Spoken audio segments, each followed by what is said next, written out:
Na semana passada foi votado e aprovado no Congresso o PL 4330.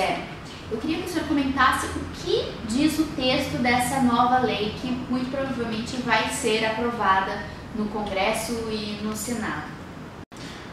Basicamente, a função principal do PL 4330 é regulamentar a subcontratação, ou como é conhecido, a terceirização no Brasil.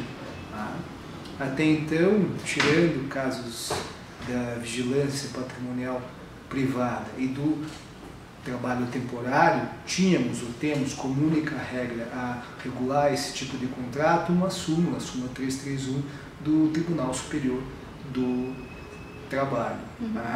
O que o Congresso Nacional pretende aqui é editar uma lei que regulamente essa matéria.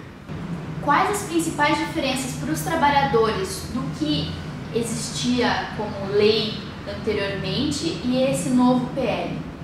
Bom, o que se pretende a partir do PL 4330 é liberar, permitir de forma ampla e restrita a terceirização.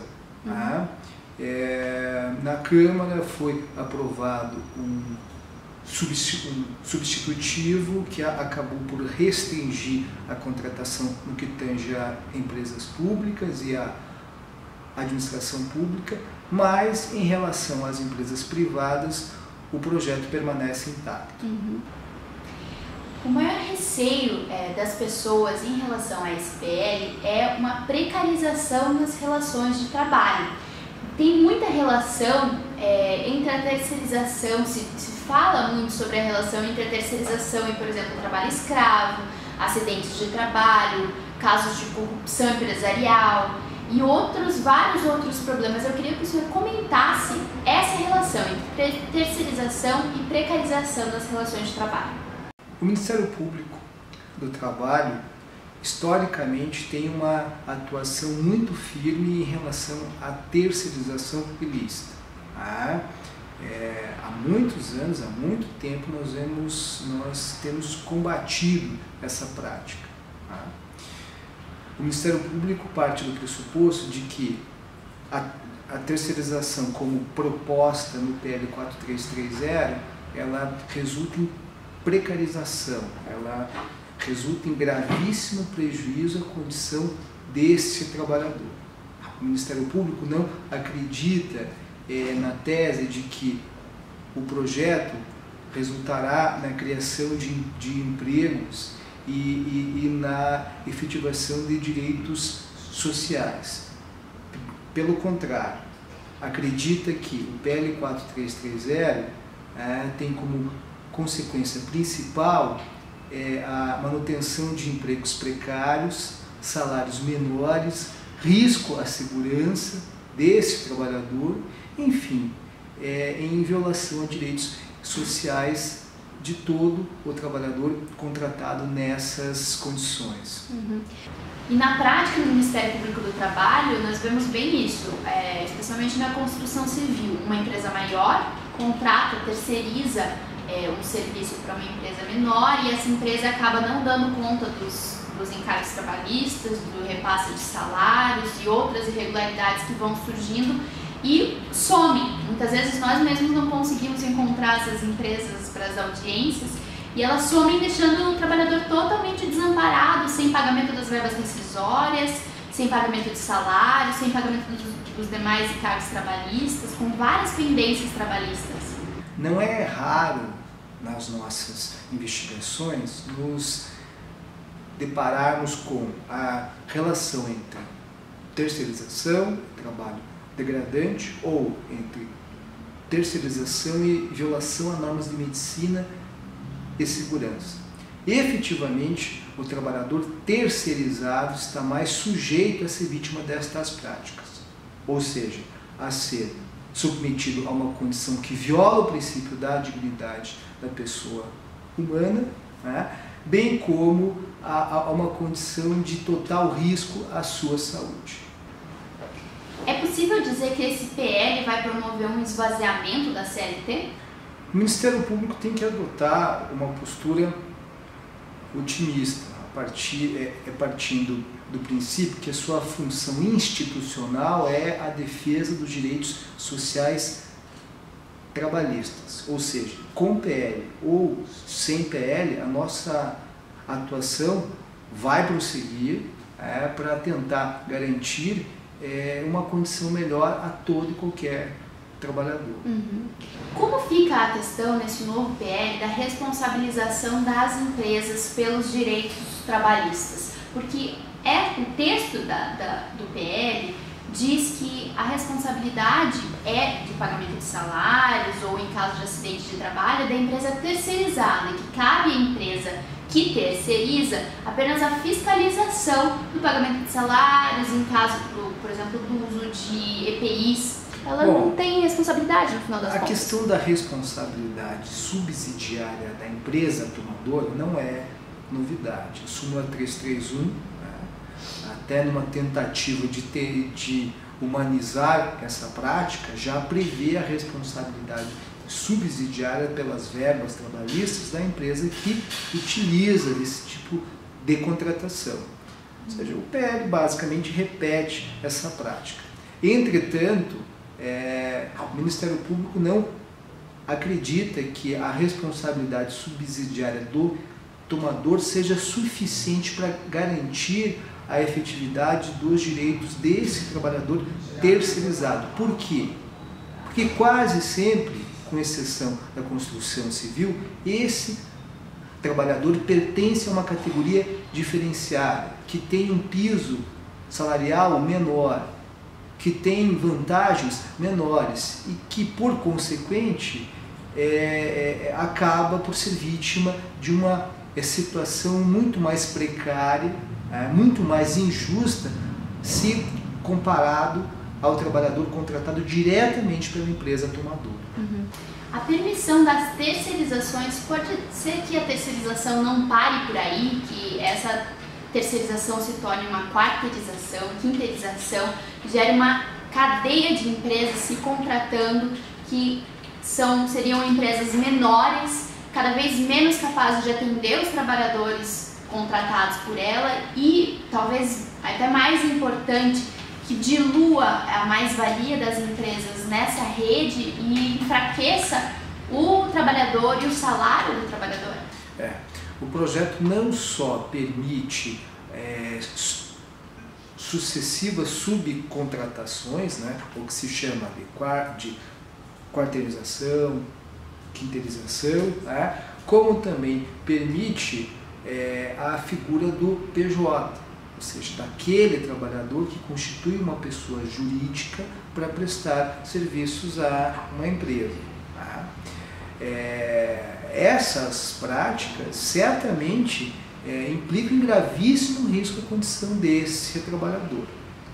No caso das sucessivas subcontratações, há o risco, não só a questão da segurança, não só a questão de salários menores, como também do efetivo pagamento dos direitos. Por quê? Empresas pequenas não terão necessariamente condições financeiras de arcar com o pagamento de verbas rescisórias, por exemplo. E no que tange a questão da PJ, o que se chama de pejotização, verifica-se uma total supressão de direitos sociais trabalhistas. Por quê? O PJ não tem direito a férias, a 13º, a limite diário de jornada, ou seja, não tem direito a nada. É um trabalhador que uma ficção jurídica descabida equipara-se a uma empresa e, consequentemente, passa a prestar serviços a outra. Esse PL foi criado, foi proposto em 2004, faz 11 anos que esse PL está tramitando no Congresso. E só agora parece que ele encontrou um solo propício para ser votado e aprovado. Eu queria que o senhor comentasse um pouco a respeito dos interesses do Congresso e outros interesses envolvidos na aprovação desse PL. O conflito capital-trabalho é algo que existe na nossa sociedade, não só no Brasil como no mundo inteiro, há várias décadas, há vários séculos até. Então, essa essa briga constante, ela acaba por repercutir no âmbito do Congresso Nacional, não tenha dúvida disso. Ou seja, de um lado nós temos os interesses das entidades que representam o capital, e aqui posso fazer menção às empresas, e do outro lado temos as entidades que representam os interesses do trabalhador. Eventualmente, nesse momento histórico, ao que tudo indica, as forças que representam os interesses empresariais se apresentam mais fortes, é o que parece, para conseguir, no âmbito do Congresso Nacional, maioria para votar e aprovar o PL 4330, coisa que no passado não se conseguiu. Parece que no Legislativo, tanto no Congresso como no Senado, esse PL vai ser aprovado sem maiores conflitos, e o Executivo, ainda que vete o PL, o projeto vai voltar para o Legislativo e vai novamente ser aprovado.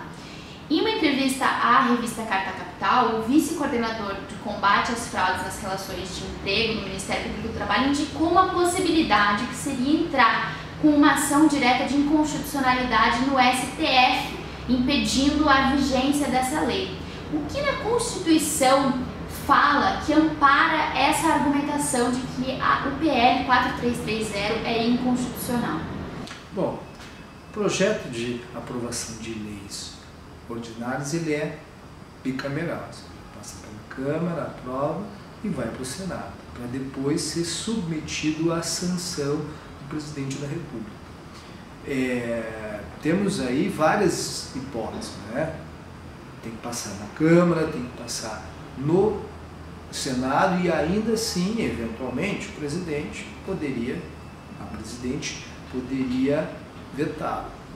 Veto esse que poderia também ser cassado, ser superado no âmbito do Congresso Nacional. Bom, esse é um ponto. O outro ponto é como se pode impugnar um dispositivo de lei formalmente aprovado, das duas casas e com sanção do presidente. Uma das hipóteses é o recurso ao Poder Judiciário, o recurso ao Supremo Tribunal Federal, vislumbrando eventual violação à Constituição Federal.